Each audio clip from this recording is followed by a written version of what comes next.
Hi and welcome to Cheekyricho Cooking's Steak Sanger or Steak Sandwich. This comes as a request from Skypilot. The ingredients are in the recipe box below. This is going to be one massive sandwich. I'm not even going to tell you how to eat this. It's going to be so difficult because it's going to have everything but the kitchen sink on it. These are all of our ingredients here. We've got some nice fresh steak here. I've baked my own rye bread for that and cut it quite thickly, and we're just going to pop that into the toaster and get it toasted. Okay, we've just cooked and buttered our toast and prepped our vegetables. We've got some bacon, some onion, some eggs, and I've just got our steak here. I've cut that fat off. Before you start beating me up about how much flavour is in the fat, it'll curl up and it'll be very difficult to bite through. So I can't find my meat mallet at the moment, so I'm just going to use a rolling pin and I'm going to put some baking paper over the top of it so that it doesn't splash meat everywhere. This will effectively make it quicker to cook and tenderise it slightly and make it fit our sandwich in a bit better shape. Okay, that's all you have to do. Flatten, dry it out and ready to cook.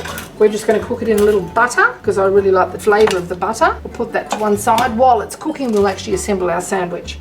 Okay, just while that's heating, I'm going to top our buttered toast with lettuce. Now, you can make a steak sandwich with just steak and onions if you want to, but that's hardly worth making a video of. I'm going to make something really quite memorable here. I've got some fresh cucumber, fresh tomato. We've got some beetroot. I've just drained that beetroot so it doesn't go too soggy in our sandwich. Okay, just a sprinkle of veggie salt on our salad, freshly cracked pepper. We're also going to salt our meat as well,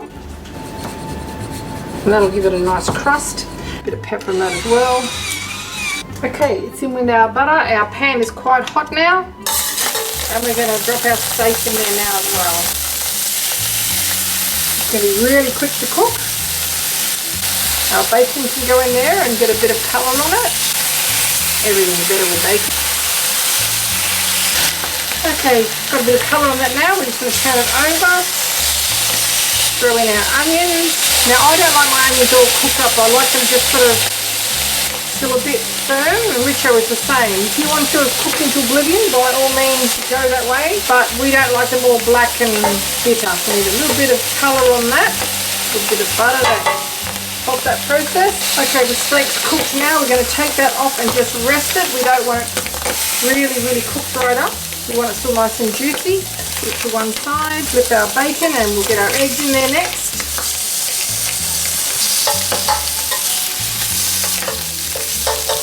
Bit more butter for our eggs.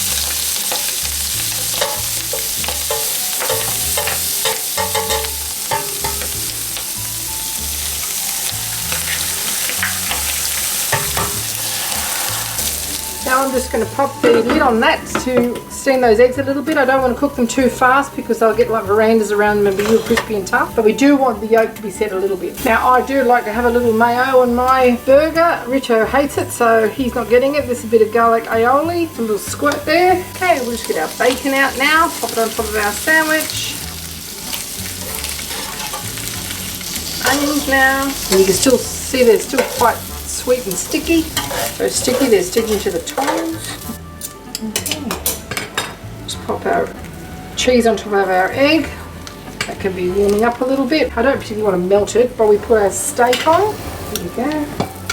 And an easy way to get this off without causing yourself too much grief is to just loosen it from underneath. Make sure it's separated. And use your top toast for a slider. Soak this straight away because you don't want anything to stick on the bottom and burn.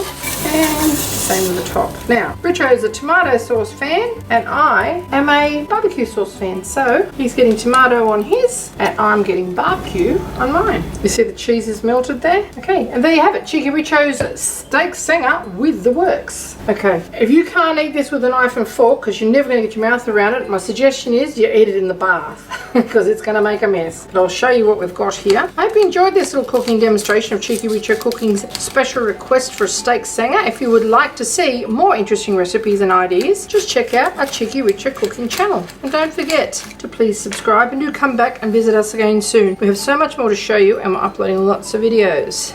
Check that out. That is a mountain of a meal. Thanks for watching.